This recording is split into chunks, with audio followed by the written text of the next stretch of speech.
1795.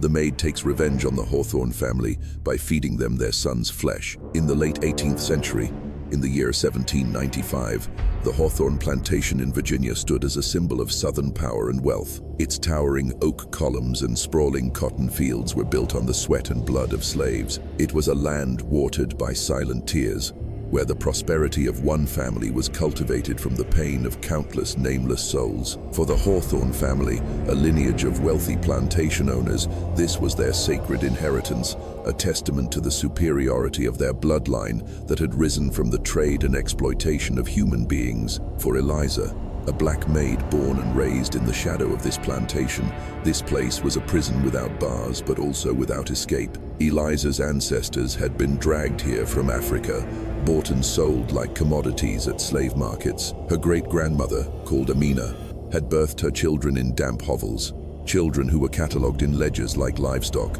sold off, or sometimes discarded like scraps. Eliza knew all the stories. Her grandmother had told them to her with a firm voice and eyes devoid of a single tear, insisting that the weight of history must be carried, not wept over. When the Revolutionary War ended, the flame of freedom did not warm Hawthorne.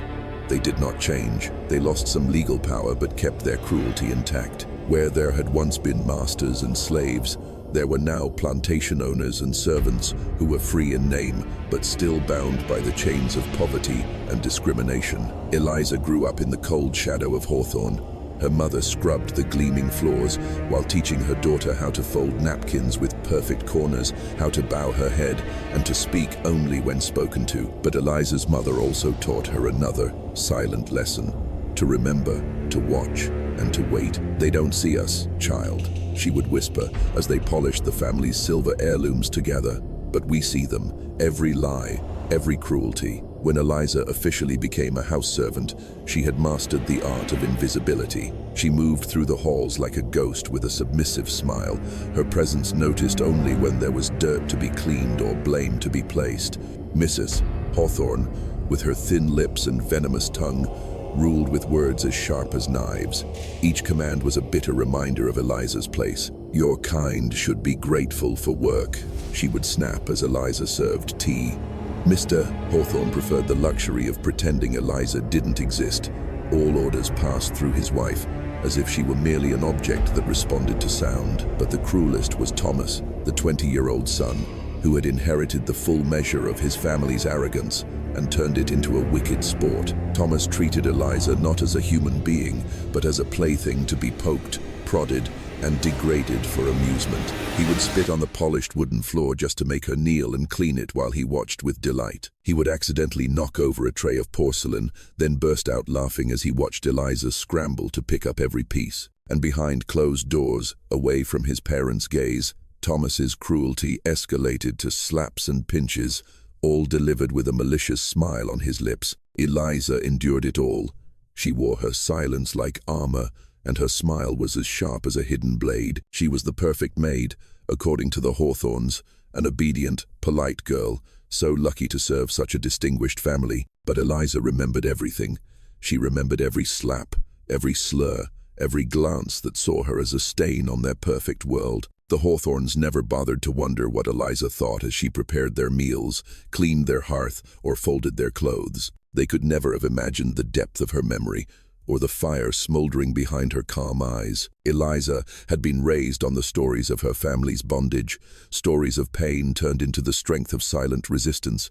She knew that vengeance was not served with rage or rebellion. It was served in silence, with patience.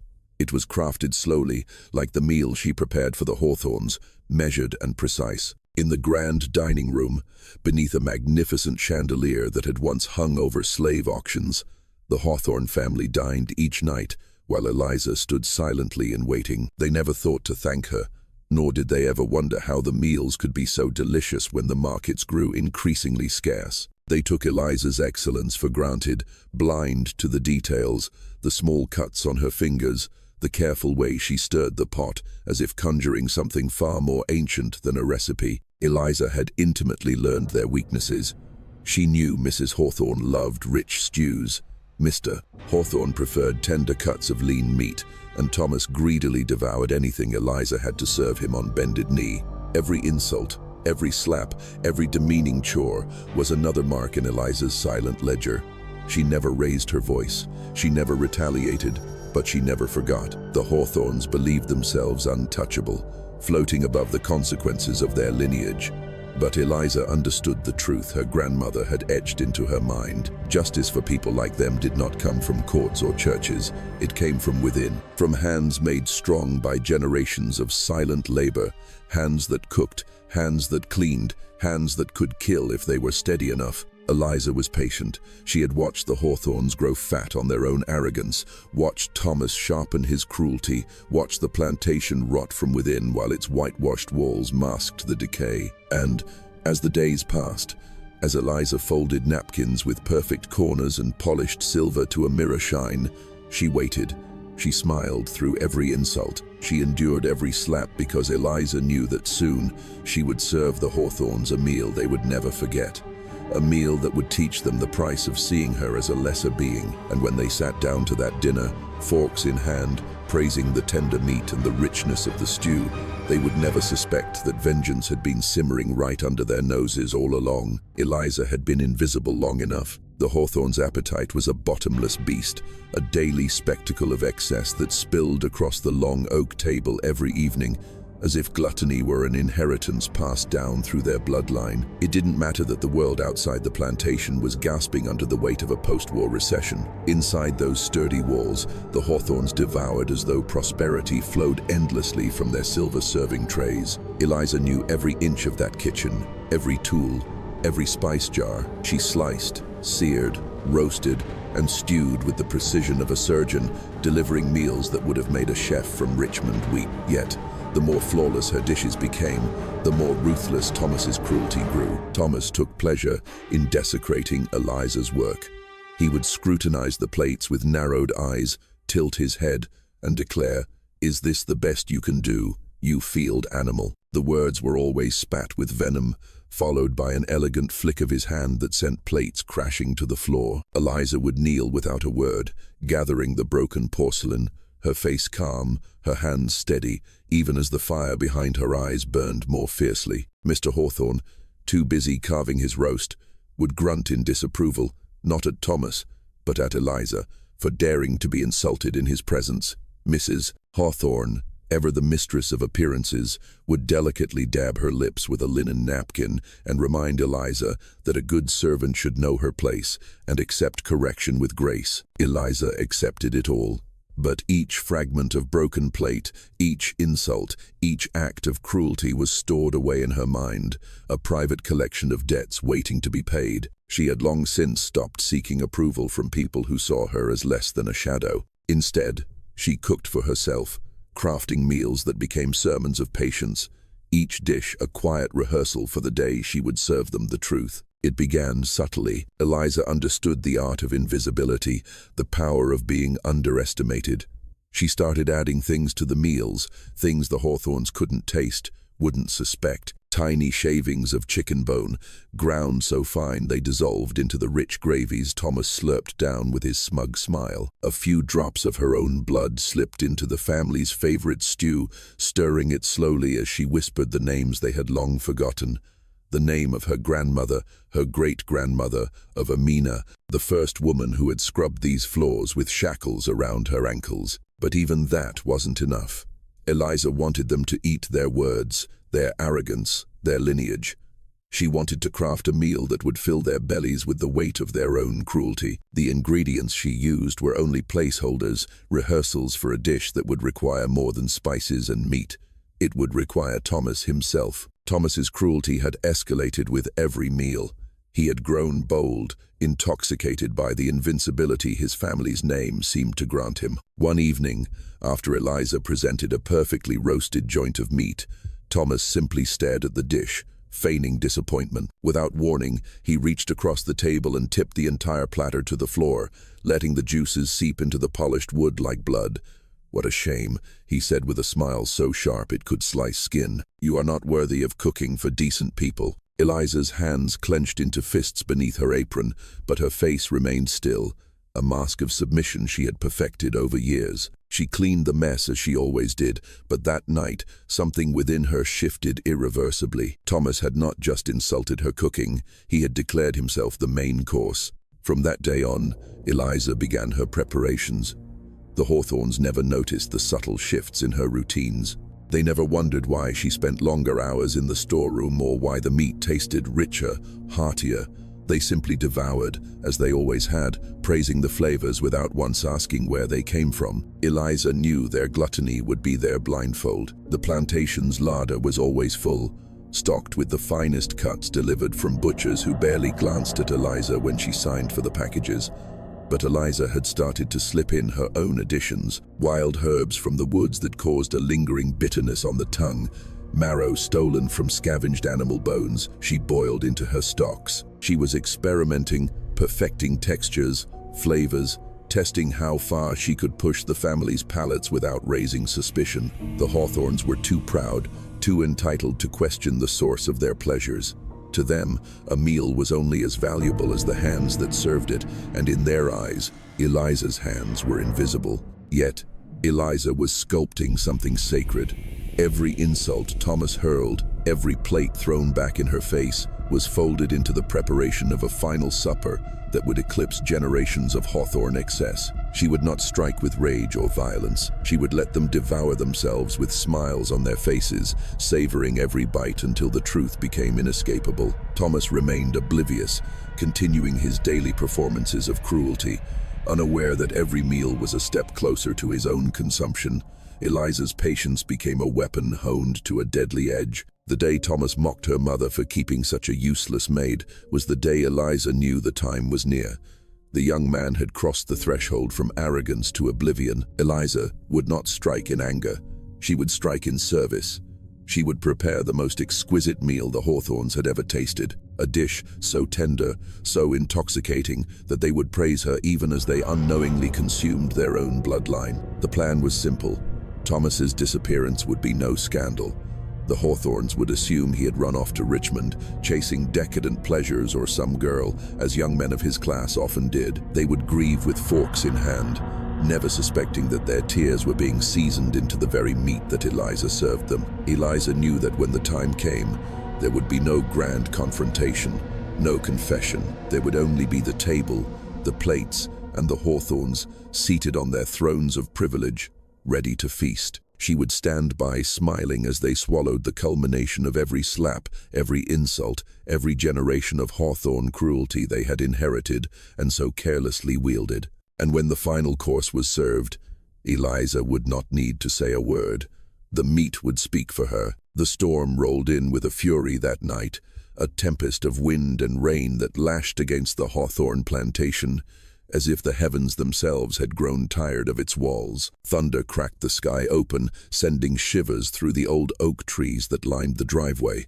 Their gnarled branches clawed at the night air. Eliza stood by the kitchen window, watching the storm, her hands calmly folding napkins that had been washed too many times by hands that had bled in silence. She knew Thomas would be home soon. He never missed an opportunity to return from a party more intoxicated and cruel than when he had left. It was past midnight when the familiar sound of horse hooves and wheels announced Thomas's arrival. The Hawthorne family carriage skidded onto the gravel path, its lanterns cutting through sheets of rain as if reluctant to reveal what they carried. Thomas stumbled out, his coat soaked, his hair plastered to his face in wild strands. He slammed the carriage door with a force that reverberated through the plantation's hollow heart, his boots thudding erratically as he made his way toward the main entrance. Eliza was already there, standing by the doorway as Thomas burst in, trailing rainwater and the strong smell of spirits. "Well, look at the loyal dog waiting for its master," Thomas slurred, tossing his soaked coat at Eliza's feet. His voice was a weapon, sharpened by the night's indulgence, slicing through the air with deliberate cruelty. "I hope you've prepared my bed, unless you've been too busy dreaming of being me." Eliza bent down, lifting the coat with a grace that had been forged through years of enduring. "Your room is ready, Master Thomas," she said softly, her voice as smooth as the storm was violent. But inside, beneath that velvet tone, her heart beat with a rhythm that was calm, steady, inevitable. Tonight was the night. The meal had been planned, The final main course had come home. Thomas staggered through the hall, his laughter bouncing off the walls in drunken bursts. He paused by the grand mirror, admiring his own reflection, not noticing Eliza's shadow moving behind him with the quiet precision of someone who had rehearsed every step. "You'll always be nothing. You know that, right?" Thomas giggled, running a hand through his hair with clumsy fingers. "You're just a—" The words never finished.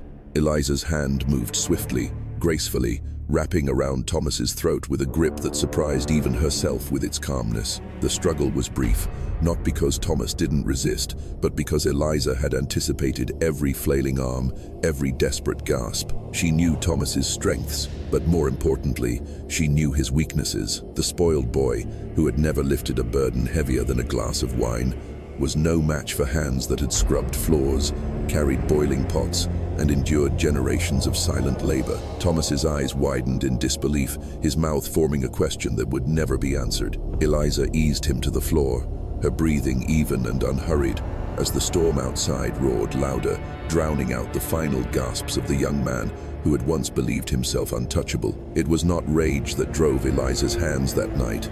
It was duty, a recipe completed at last. When the storm quieted, Thomas's body had been moved, cleaned, prepared. Eliza had done it all before dawn, her movements methodical, her mind as clear as the kitchen knives she had sharpened for weeks.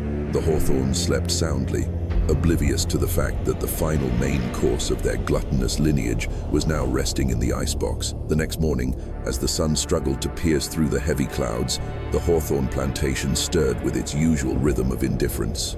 Mrs. Hawthorne called for tea. Mr. Hawthorne barked for his morning paper, their routines unshaken by the absence of their son. It was Eliza who softly mentioned that Thomas hadn't returned to his room. She played the concerned servant with flawless execution, offering a handkerchief when Mrs. Hawthorne's lips trembled, pouring an extra splash of spirits into Mr. Hawthorne's tea without being asked. They murmured theories among themselves. Thomas had probably run off to Richmond with one of those useless boys from the party. Maybe he'd return with a gambling debt, or maybe he'd stay gone. Either way, the Hawthornes didn't worry loud enough for it to echo beyond their dining table. Eliza mourned with them. She sighed at the appropriate moments, dabbed her eyes with a handkerchief when Mrs. Hawthorne's sobs grew too performative, and all the while her hands, her beautifully steady, blood-stained hands, prepared breakfast. She laid out the table as she had always done, the silverware glistening beneath the chandelier, the plates aligned with the kind of precision that only comes from deep-seated control. No one questioned the slightly different aroma wafting from the kitchen. They simply devoured the morning's meal, complimenting Eliza on how, even in hard times, she knew how to keep the household's spirits up. Thomas had been erased from their immediate concern within hours. The Hawthornes did not call the authorities. They whispered about keeping things quiet, about not dragging the family's name into gossip. Eliza listened, nodding in silent agreement, her lips hiding the smallest trace of a smile. The family had given her everything she needed, a house blind to its own rot, an appetite that had no curiosity about where the food came from, and a son who believed himself invincible until the very end. As the day faded into dusk, Eliza stood alone in the kitchen, preparing the evening meal with a reverence that bordered on religious. Each cut, each sprinkle of seasoning was a stroke of artistry. The Hawthornes would dine well tonight, feasting on the legacy they had sown for generations. They would savor every bite, praising the tenderness, the richness of the meat. And when they asked for seconds, Eliza would serve them with a bow, her hands still warm from the task of delivering justice. The Hawthornes never saw Thomas leave that night, but they would taste him soon enough. Sunday mornings at the Hawthorne plantation had always been a theater of indulgence. The family would gather around the grand oak dining table beneath the crystal chandelier, expecting to be fed not only food, but their own self-importance. For years, Eliza had played her part in this ritual, serving them with quiet grace while absorbing every slight, every insult, every degrading glance. But this Sunday was different. This Sunday, the air in the kitchen was thick, not with the usual scent of pork and cabbage, but with something richer, darker. The stew simmered in the iron pot like a living thing, its aroma curling through the house, wrapping itself around every breath.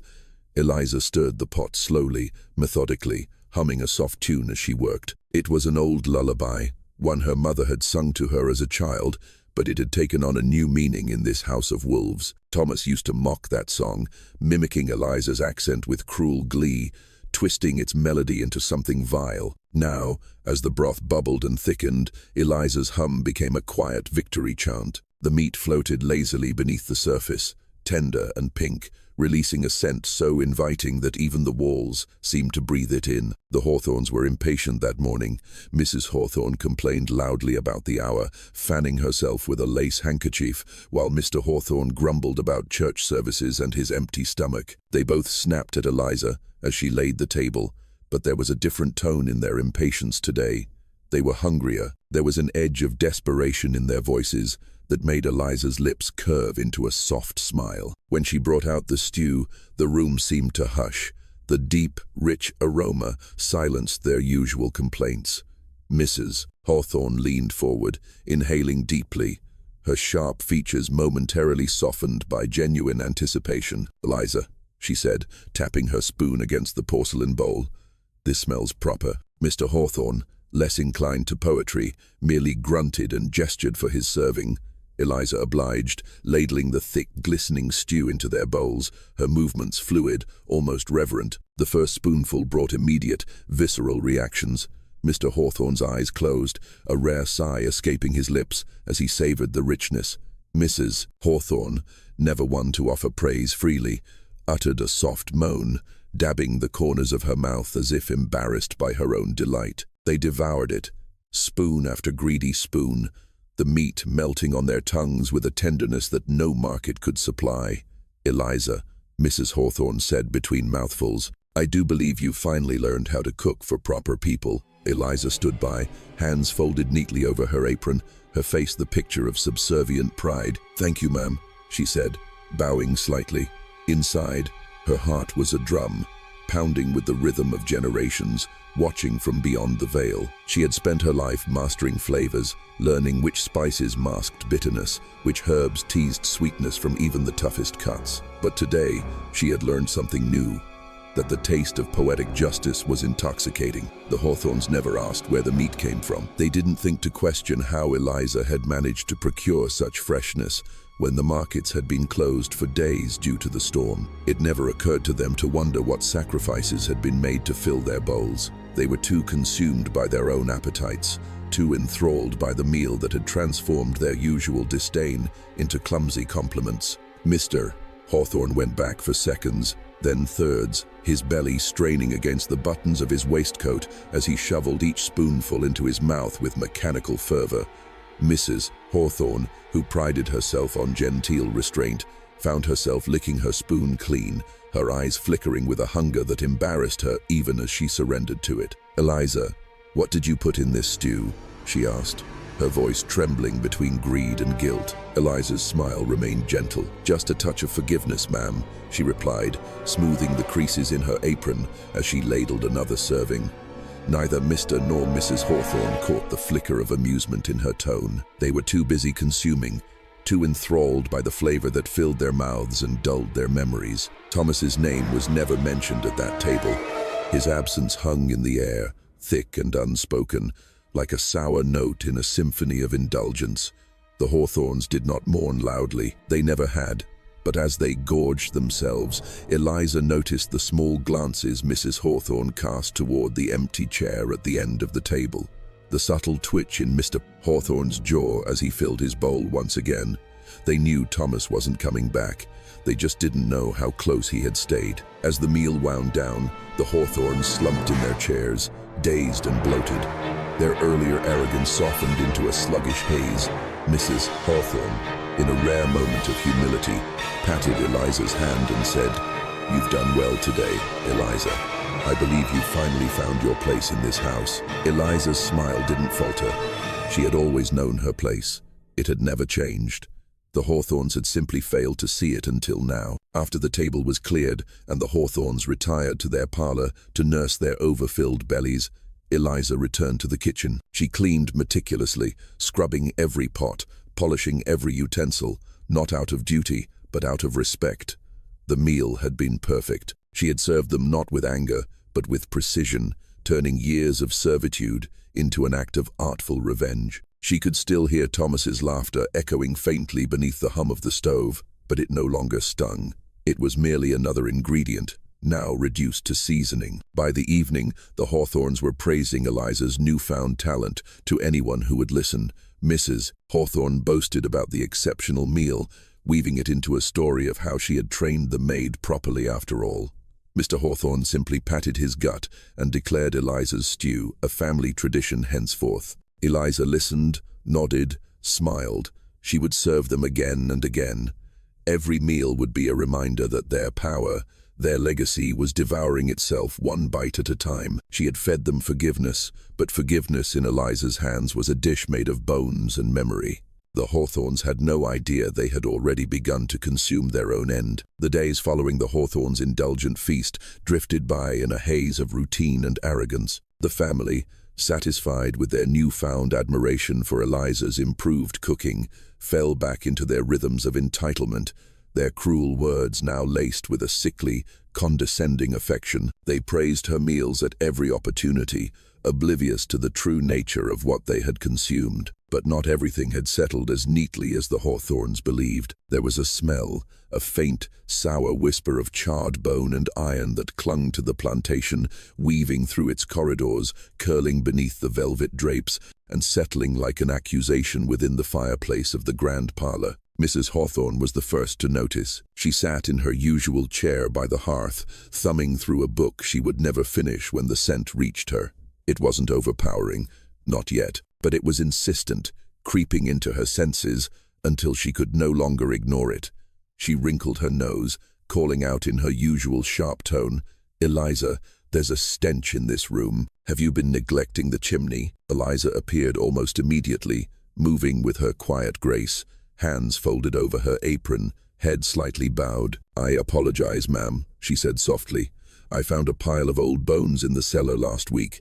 They must have been from the previous owners, left and forgotten. I thought it best to burn them to cleanse the space." Her explanation was delivered with such measured calm that Mrs. Hawthorne didn't question a word of it.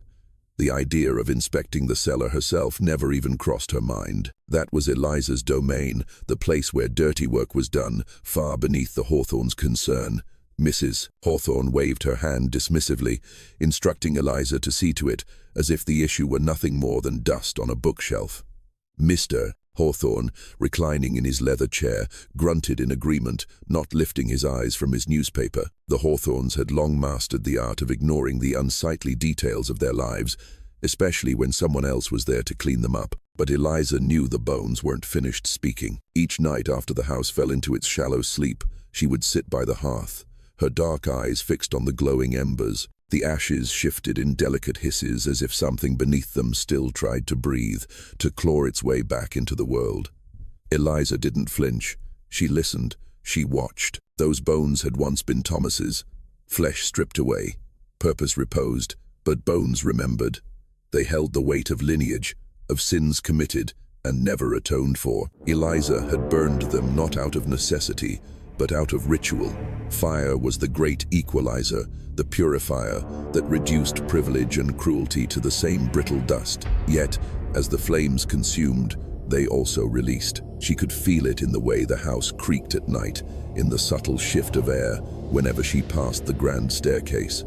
Thomas's presence was not gone. It was diffused, woven into the fabric of the plantation in ways the Hawthornes would never perceive. During the days, Eliza maintained her perfect facade. She cooked, she cleaned, she answered every demand with a nod and a smile. The Hawthornes never noticed how often she passed the hearth, how her fingers would graze the mantelpiece with a reverence that bordered on sacred. They never wondered why she lingered in the parlor after serving tea, her eyes lost in the slow, hypnotic dance of ashes spiraling upward in the chimney's draught. Mrs. Hawthorne continued to complain about the smell, her words sharp but hollow, like a woman scolding a mirror. She blamed the previous owners, the servants, even the weather, but never herself. It was easier to accept Eliza's polite excuses than to acknowledge the possibility that the house itself was beginning to rot from within. Mr. Hawthorne was less concerned, attributing the odor to damp wood or old bricks, convinced that a few more logs and a good spirit would mask any discomfort. Eliza said nothing. She had learned long ago that words were wasted on those who only heard themselves. Instead, she let the house do the speaking. Each night, the smell grew stronger, shifting from faint bitterness to a deeper, more invasive scent that clung to the Hawthorns' clothes, their hair, their very skin. Still, they refused to confront it. To do so would mean stepping into Eliza's world, the world of cellars and ashes, of bones that remembered every slight, every injustice. But Eliza welcomed the smell. To her, it was the house breathing truth for the first time, exhaling decades of hidden sins through the cracks in its wooden facade. It was Thomas's voice, no longer mocking, but weeping in whispers only Eliza could hear. And each night, as the Hawthorns slept, their bellies still digesting their own arrogance, Eliza sat by the hearth and listened to those whispers, her lips curling into a faint, knowing smile. There was a peculiar power in watching them remain blind to their own undoing.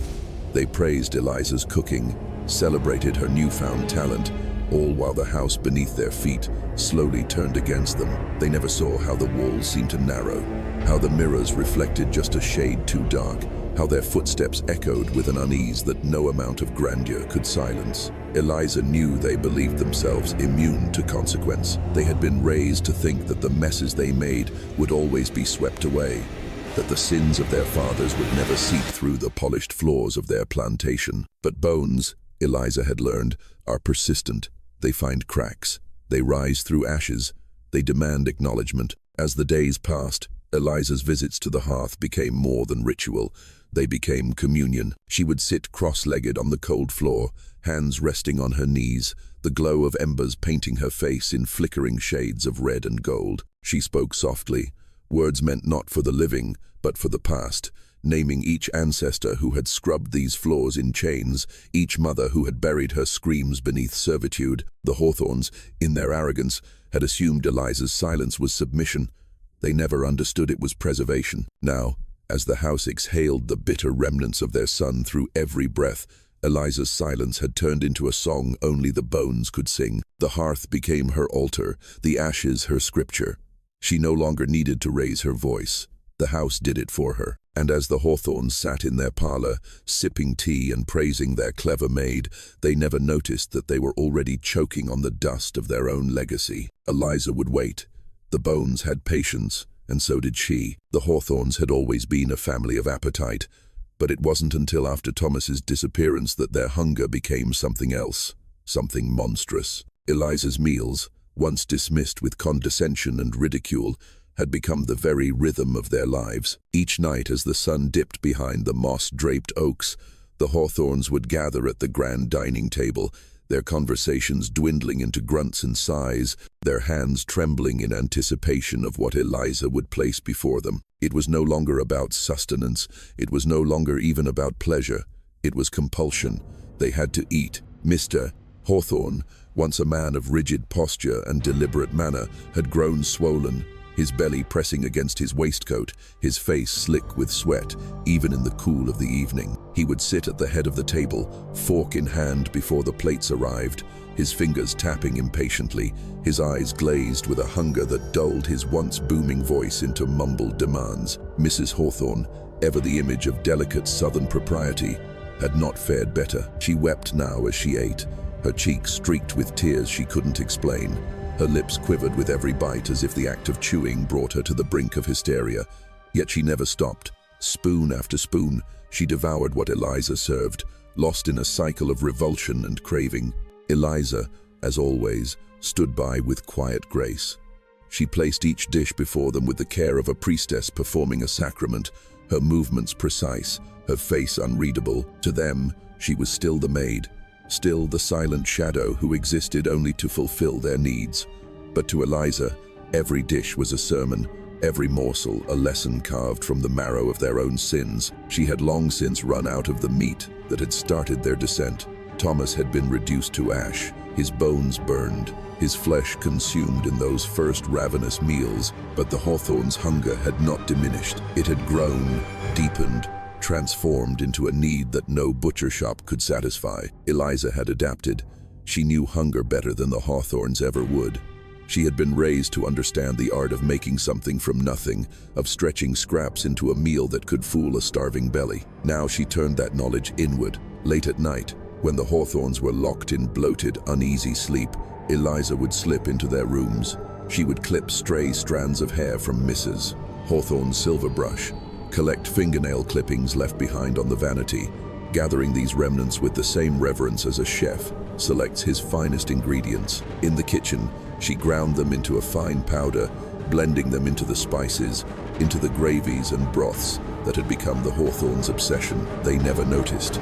Their palates, once so haughty and critical, had been dulled by their own gluttony. What had started as a subtle addition became a ritual. Eliza began to wonder how long it would take before they consumed themselves entirely, piece by piece, never questioning, never suspecting. Each meal was a quiet theft, a delicate erasure of their physical selves, fed back to them in the form of the dishes they now worshipped. They had mocked her for so long, reduced her to a nameless servant. Yet now they lived only for what she created, and Eliza never had to raise her voice. She never had to strike them. They were doing it to themselves. Mr. Hawthorne's once proud frame sagged beneath his own weight. He moved slower now, his legs struggling beneath him, his breath a laborious wheeze that seemed to shake the very walls. Yet come evening, he was the first at the table, his fork already poised, his gaze fixed on the kitchen door with a childlike desperation. Mrs. Hawthorne's hands, once elegant and precise, had become clumsy, her grip trembling as she shoveled food into her mouth, her tears flowing freely, though she no longer had words to explain them. Eliza watched them with the serenity of a sculptor admiring her work. They had spent their lives taking from others, consuming and discarding without thought. Now they were trapped in a cycle of self-consumption, their bodies betraying them with every bite. She began to wonder what would happen when there was nothing left to feed them. Would they still sit at that table gnawing at their own bones, blaming the world for their insatiable hunger, or would they finally understand what it meant to be devoured? The plantation, too, seemed to pulse with their gluttony. The walls, once pristine, now felt suffocating, the air heavy with the scent of roasted flesh and desperation. The mirrors, once a point of vanity for Mrs. Hawthorne, were now draped with cloth, as if the family could no longer bear to see what was reflected back. They lived from meal to meal, their existence reduced to a series of courses, each one more necessary, more consuming than the last. Eliza continued her work, her smile never faltering. She had become the architect of their undoing, and they had handed her the blueprint willingly. The irony was not lost on her. The Hawthornes, who had once prided themselves on their lineage, on their bloodline stretching back to the days when men like Mr. Hawthorne's grandfather had owned Eliza's own ancestors, were now devouring that legacy bite by bite. They had become prisoners of their own appetites, shackled not by iron chains, but by porcelain plates and silver cutlery. And Eliza was in no hurry. She would let them feast. She would let them savor every last morsel of their own decay. Each meal was a chapter, each course a verse in the quiet gospel she had written with her own hands. They had never seen her, not truly, but now they lived for her. They depended on her. They were at her mercy. And the sweetest part of her vengeance was that they would never even realize it. As the nights grew longer, their bodies betrayed them further. Mr. Hawthorne could barely stand, yet his hands still clawed at the table, demanding more. Mrs. Hawthorne's tears had become a fixture of every meal, her sobs muffled only by the constant motion of her jaw. They no longer spoke of Eliza with mockery. They praised her endlessly, lavishing her with empty gratitude between mouthfuls, as if their words could justify their dependence. Eliza's sermons continued. She seasoned the dishes with more of their own fragments, watching as they consumed the essence of themselves, oblivious, trapped in a ritual of self-destruction. The Hawthornes, once masters of their domain, had become the feast they couldn't stop eating, and Eliza stood at the head of the table, the silent conductor of a symphony of consumption, knowing the final course was yet to come. The invitations were written in gold-inked cursive, the Hawthornes' final attempt to remind Virginia's gentry of their untouchable status. The grand dinner was to be an evening of opulence, a display of wealth and refinement amidst the quiet murmurs about Thomas's absence. No one dared ask where the son of the Hawthorne plantation had vanished, but everyone wanted to be seen dining at their table, basking in the illusion that nothing was amiss. For the Hawthornes, the dinner was a performance. For Eliza, it was a reckoning. Eliza prepared the meal with the same precision she had mastered over years of servitude. But tonight, every slice of meat, every drizzle of sauce was a thread in the final stitch of her silent revenge. She had chosen a roast as the centerpiece, thick, glistening, slow-cooked to perfection. Its aroma was rich, with the kind of indulgence that masked its deeper, bitter notes. The Hawthornes no longer noticed the subtle differences in their kitchen. They no longer questioned what Eliza did behind the pantry doors. They only cared that the plates were full, that their appetites were sated. The guests arrived in silks and brocades, their laughter echoing through the oak-paneled entrance hall. The gentry of Virginia, plantation owners, ladies who spoke in soft tones but wielded cruelty like an accessory. They filled the dining room, admiring the polished silverware, the floral arrangements, the grandeur that the Hawthornes wore like armor. None of them noticed how pale Mr. Hawthorne had grown beneath his ruddy complexion, or how Mrs. Hawthorne's hands trembled slightly as she gestured toward their seats. The Hawthornes were bloated caricatures of themselves, their bodies straining beneath their fine clothes, yet their smiles remained desperate and fixed. Eliza moved among them, unseen yet essential, placing the first course with a grace that belied the storm beneath her calm expression. Soup, light and aromatic, a prelude to the heavier meal to come. The guests sipped, murmuring polite compliments, their senses dulled by the warmth of the room, by the distraction of pleasantries. But Eliza listened. She always listened, and tonight the house whispered back. It started as a faint murmur, so subtle it could have been mistaken for the wind rustling through the high windows.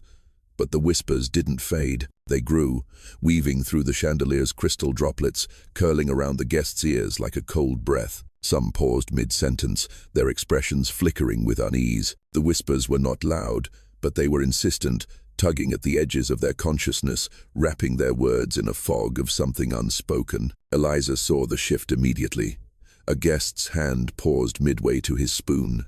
Another woman's eyes darted toward the walls, as if the ornate wallpaper had begun to pulse. The whispers carried a name now, soft but sharp, Thomas, over and over, as if the house itself was bleeding the truth through its very bones. But still, the Hawthornes remained oblivious. They were already on their second helping, their spoons scraping eagerly at the bottom of their bowls, their foreheads beaded with sweat as they consumed with a ravenous urgency that bordered on grotesque. The main course arrived with fanfare. The roast, golden and glistening, was presented with all the ceremony of a royal feast. The guests clapped politely, though their smiles had begun to fray. Eliza carved the meat with deliberate slowness. Each slice was a silent incision into the Hawthornes' legacy. Plates were filled, wine was poured, but the whispers did not stop. They grew bolder, their cadence tightening, their tone colder. Thomas's name floated across the table, threading through the conversation, unnoticed by the Hawthornes, yet undeniable to everyone else. The guests began to pale, their hands trembled slightly as they raised their forks. Some coughed as if trying to dislodge the sour taste that coated their tongues after the first bite. The meat, though tender, left a lingering bitterness, an aftertaste that no amount of wine could cleanse. They exchanged glances, subtle at first, but soon blooming into a shared discomfort that spread across the table like a silent contagion. But the Hawthornes kept eating. Mr. Hawthorne, his face flushed, tore into the roast with a fervor that bordered on animalistic, his lips slick with grease, his fork stabbing at the plate with clumsy insistence.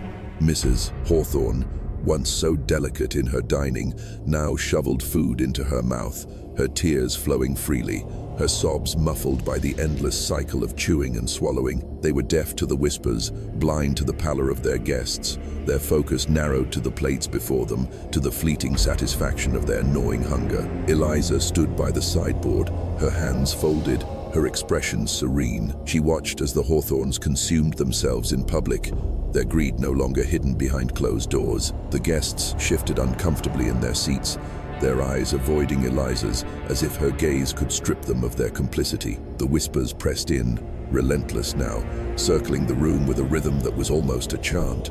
Thomas, Thomas, Thomas. The room had become a stage, and Eliza was the conductor of a symphony of unease. The guests, trapped between their decorum and their dread, nibbled politely, their conversation forced, brittle.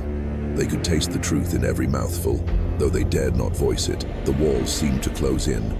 The chandelier's glow dimmed, as if the house itself was absorbing the weight of the Hawthornes' gluttony. And still, they ate. Eliza moved with ghost-like elegance, refilling their glasses, clearing empty plates, her presence a quiet contrast to the grotesque spectacle unfolding at the table. She knew the guests would not speak of what they had heard, of what they had tasted. To do so would be to admit their own indulgence, their own part in a society built on the consumption of others. But they would carry the whispers with them. They would remember. By the time dessert was served, a few guests had made polite excuses to leave, their faces ashen, their hands trembling as they gripped their gloves and hats. But the Hawthornes remained at the table, gorged and oblivious, their bellies distended, their faces shining with the sweat of their own excess. They had become grotesque statues, frozen in their insatiable hunger, blind to the judgment that had seeped into every corner of their grand dining room. Eliza stood in the doorway as the guests trickled out, their eyes averted, their footsteps hurried. She watched them go, a soft, knowing smile playing at the corners of her lips. The Hawthornes had finally been seen, not as hosts of high society, but as the gluttons they were, devouring themselves, blind to the whispers of the house, deaf to the echoes of the sun they had consumed in body and in spirit. As the door closed behind the last guest, the house fell into a heavy, expectant silence. Only the sound of chewing remained. Eliza returned to the table, smoothing her apron, preparing for the next course, the final course. The Hawthorne plantation stood in eerie silence after the dinner party, a grand house hollowed by its own indulgence. The chandeliers that once sparkled with the light of high society now hung dull and lifeless, their crystals dimmed by the weight of what had transpired within those walls. Mr. Hawthorne, obsessed with the taste of Eliza's cooking, became uncontrollable. That night, in a frenzy of hunger, he rushed into the kitchen, trying to find the source of the fragrant meat.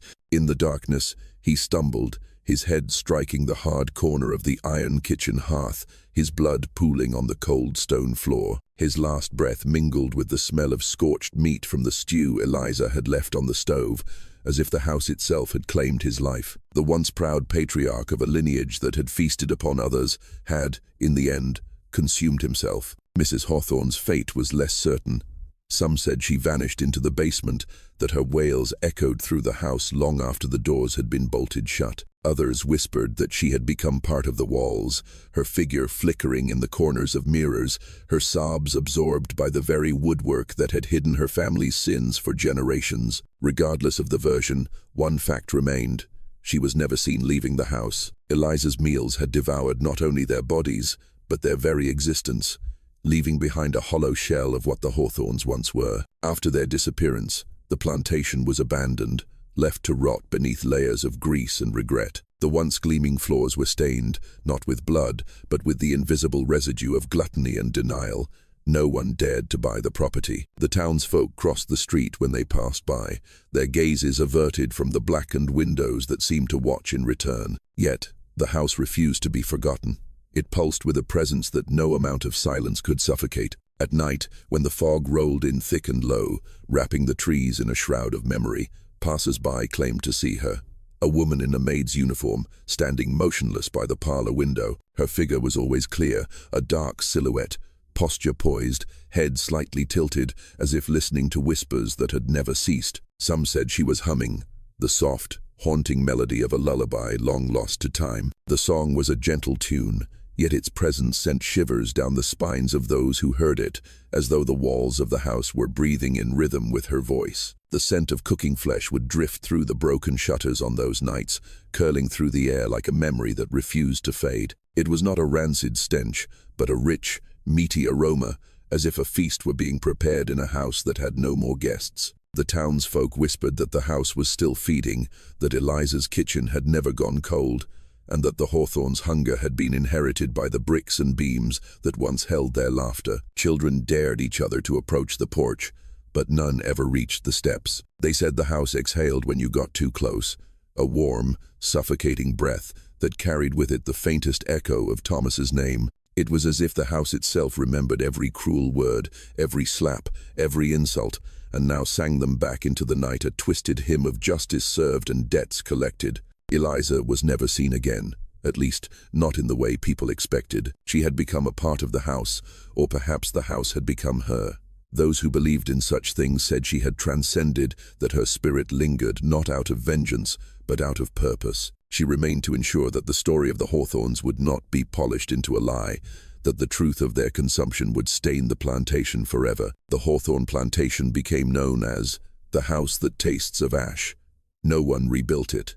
No one dared to reclaim its walls. But on stormy nights, when the winds howl through the trees and the windows rattle as if in remembrance, the townsfolk would cross themselves and quicken their steps, swearing they heard the faint clinking of silverware, the soft hum of a lullaby, and the simmering hiss of a stew that would never stop cooking. And in the window, Eliza would stand, watching, always watching. What do you think of this story?